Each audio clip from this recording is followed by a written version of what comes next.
Nanya apa, Mbak?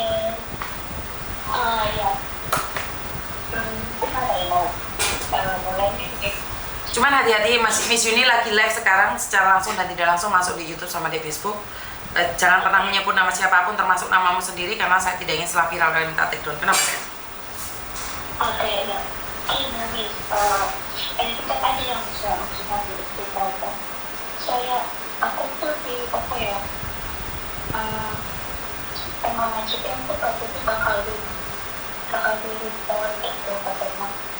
Dia macam gitu, katanya bisa kalau ganti baju bisa nanti bakal keluar apa itu tuh report yang mana yang bisa bikin bisa itu nggak keluar. Ya, kamu melakukan kesalahan apa? Jadi dari tahun lalu itu Suaramu jauh banget, Dok. Dok, apa itu? Jangan pakai handfree. Oke.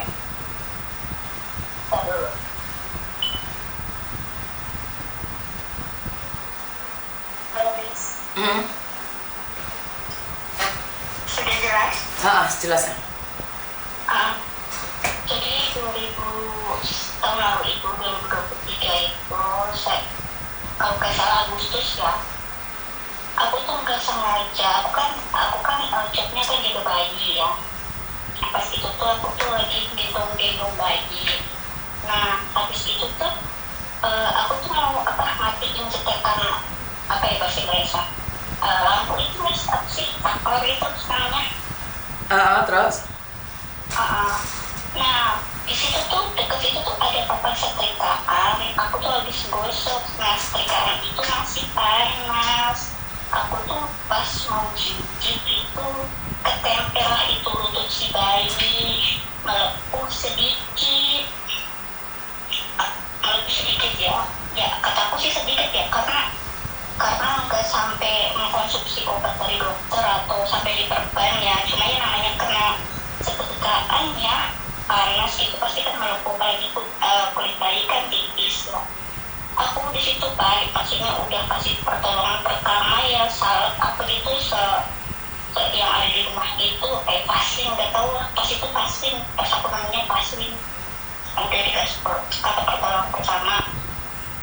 Yang majikanku tahu gitu, marah banget, besar apa. Nah disitu dia bilang tuh mau laporin aku ke polisi gitu kan, kataku pas itu ya udah kayak kataku kalau memang aku tuh ada faktor kesengajaan atau rumah aku menganiaya si bayi ya aku siap gitu. Pas itu mereka mungkin pergi check up atau visum atau aku nggak ngerti ya, keluar semua gitu. Aku di rumah ya aku tetap masak. Pas itu kan dia pulang kan mau pas mau makan malam gitu ya, aku masak pas mereka kembali mereka langsung makan. Maksudnya aku dalam hati mungkin mereka bawa polisi apa kemana ya, tapi di situ enggak, cuma dia dia coba nasehatin kayak ngasih tahu kamu ketemu kalau sekali lagi kejadian ini terjadi aku bakal kamu ke polisi ini. Aku bilang iya ya udah, mereka maafin aku. Nah dari situ tuh dia mungkin mau foto si luka bayinya itu. Habis itu dia kayak jadi kalau setiap dimarahin aku tuh kayak diacem katanya. Jadi aku tuh setiap dimarahin tuh kayak mau dipulangin. Kataku aku kan mau sama dia. Kataku boleh, kataku nggak apa-apa minta tolong sampai jenis kontrak aja, bisa saya kontrak aku aja, karena aku bilang kayak gitu. Nah setelah itu tuh dia tak kira aku mau dipulangin ya atau nggak bakal dilanjutin dirinya kontraknya. Ternyata dia mau aku nambah kontrak Miss.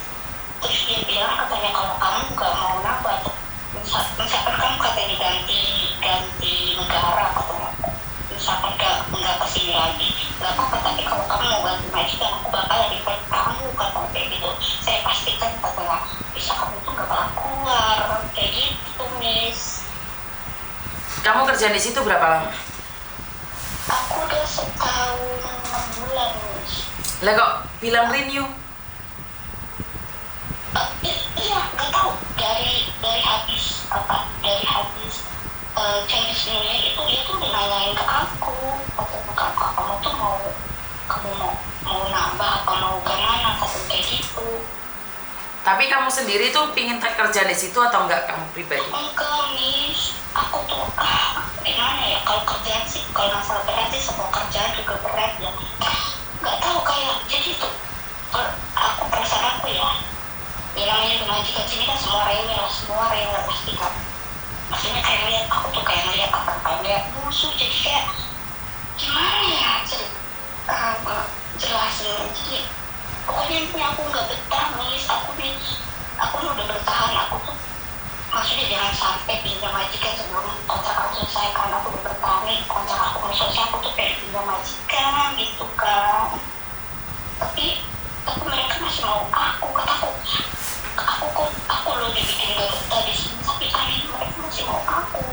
Kalau misalkan aku bukan nggak bersyukur ya, misalnya aku butuh kerjaan, cuman gimana ya, aku nggak pilih majikan sebelum kontrak selesai. Kayak aku tuh udah berubah, maksudnya udah sekolah gitu, aku tuh udah apa ya bersyukur lah ya, maksudnya kan ini mau selesai ya, Oktober tahun ini tuh mau selesai kan, pengen pindah. Tapi mereka nih kayak gitu malah ngomong, katanya aku pasti kamu sampai aku tuh keluar aku kayak gitu.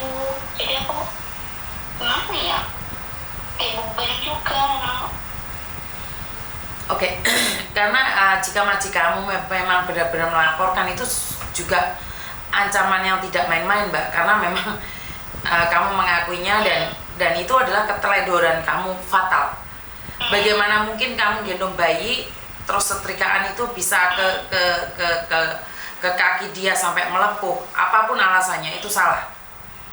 Apalagi dia ada bukti dan foto-fotonya. Jadi memang itu suatu ancaman. Apakah kalau kamu ganti majikan akan turun visanya? Ya kalau majikan sampai melaporkan ya sulit, Mbak, dengan bukti itu. Dengan bukti ya itu adalah keteledoran yang harus dibayar mahal itu sama kamu konsekuensinya.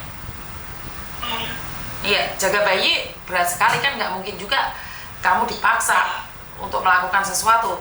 Kan bagaimana ceritanya kamu ke tempat setrikaan sambil gendong bayi, seperti apa dan bagaimana? Itu kalau dilogikakan, polisi akan menanyakan kenapa sampai seperti itu. Iya. Dan itu adalah satu catatan buat kamu. Nah, ya inilah kalau kita bekerja kurang hati-hati, akhirnya kita ditekan. Kita nggak bisa, walaupun kita finish kontrak, kita pindah agent, pindah majikan, dan majikan tahu kamu sudah ada catatannya di imigrasi. Apakah visa bisa turun, itu tergantung imigrasi juga, Mbak. Jadi saya secara pribadi tidak bisa memastikan. Karena ada beberapa orang yang walaupun finish kontrak visanya nggak bisa keluar.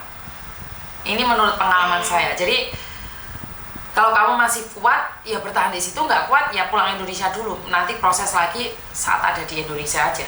Kamu bilang sama majikan kalau nggak kuat di situ, mendingan kamu pulang Indonesia aja, dong.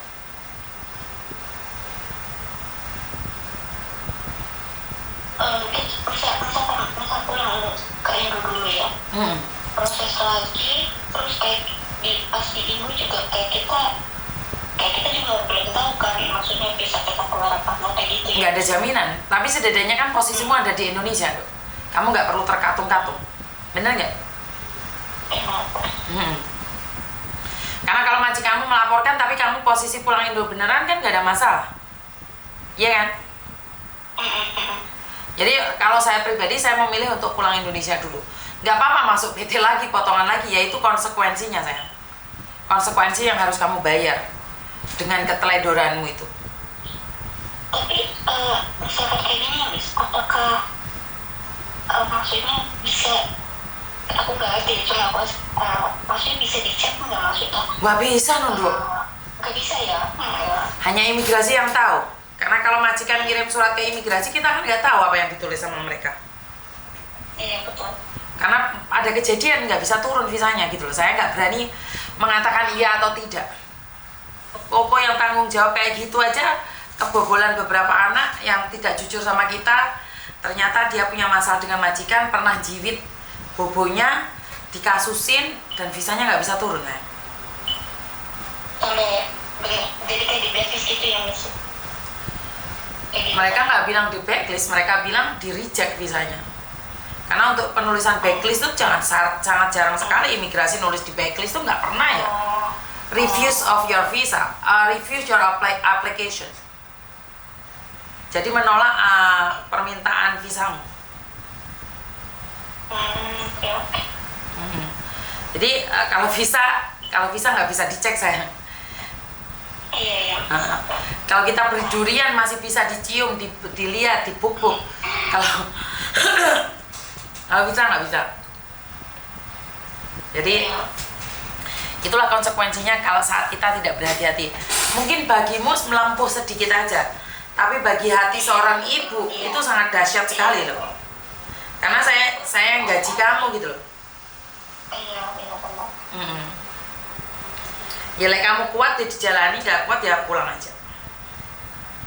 Tapi kemarin kok baru ada ngomong ya, ya penting aku mau pulang gitu. Ya gimana ya, mau ngomong lagi gimana ya, bingung mau kerja gitu. Ya kalau mau pulang ya pulang aja sayang. Jadi juga kata aku tuh mereka tuh apa ya, maksudku ya marah gitu ya, selain dari kejadian itu ya marah besar ya pastilah, orang namanya anaknya apa karena ini kan bisnis ya pasti ibu yang mau marah. Pastinya tuh jangan ngancam kamu pulang nggak pakai musik gitu, jadi aku itu kayak membaca gitu nih kayak ya mereka tuh kita maksudnya nggak apa-apa, maksudnya kalau masyarakat masih begitu ya dimarahin gitu, jangan semacam diusir lah apa, kamu pulang sekarang kayak gini gitu, mau nafas juga itu mereka kalau marah kayak gitu. Ya itu orang Hongkong saya. Stylenya Hongkong memang kayak gitu saya. Iya.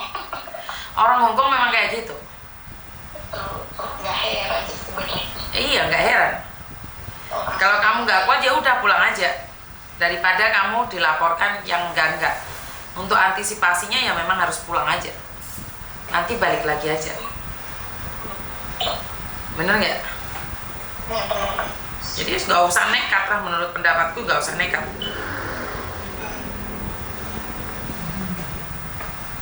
Ada yang lain lagi? Aku sudah itu aja yang mau dijelas banget, lebih jelas maksudnya penjelasan dari kalau sekarang solusinya juga. Jadi memang kerja di Hongkong harus ekstra hati-hati. Jika kamu tidak mampu berhati-hati, maka konsekuensinya kamu harus bayar sangat mahal sekali. Betul. Jadi itulah resikonya sayang. Memang itu sangat berat sekali. Kerja di Hongkong tidak semudah gajinya, tidak seindah janji-janji gaji. Jadi ya itu resikonya Hongkong. Saya itu sangat sulit sekali menginfokan ke kalian betapa beratnya Hongkong, karena orang banyak sekali yang melihat bahwa Hongkong itu tempat yang paling indah untuk mencari rezeki. Iya itu benar, tapi mampu nggak kamu melewati setapak demi setapak untuk menuju kesuksesan di Hongkong? Sangat berat memang. Ya. Karena memang di Hongkong itu orangnya suka ngatur, karena mereka punya prinsip mereka gaji kamu suka-suka mereka, nggak suka kamu pindah aja. Paham? Iya. Terima kasih ya sayang. Iya, terima kasih ya. Yo. Karena saya tidak ingin mempengaruhi kalian untuk mengatakan ngebreak aja nggak apa-apa, ntar cari saya. Ya kalau kayak gitu kan rasanya bahwa saya itu mencari anak buah.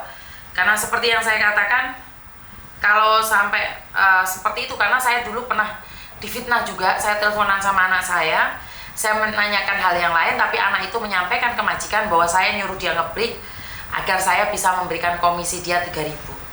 Di perusahaan saya dulu itu ada komisi-komisian 1.000, 2.000, 3.000 seperti itu. Setelah saya mendirikan perusahaan sendiri, saya tidak ingin memberikan komisi pada siapapun, tapi saya juga tidak menarik uang. Kenapa? karena sangat berat sekali tuntutannya ya. Saat kita memberikan komisi tapi kamu 1 hari 2 hari ngebreak, itu saya diamuk sama majikan. Jadi buat teman-teman, inilah dilemanya Hong Kong. Jadi kalau Hong Kong itu sangat berat sekali, tidak mudah untuk di-explain, tidak mudah untuk dijelaskan. Halo? Halo. Iya Mbak?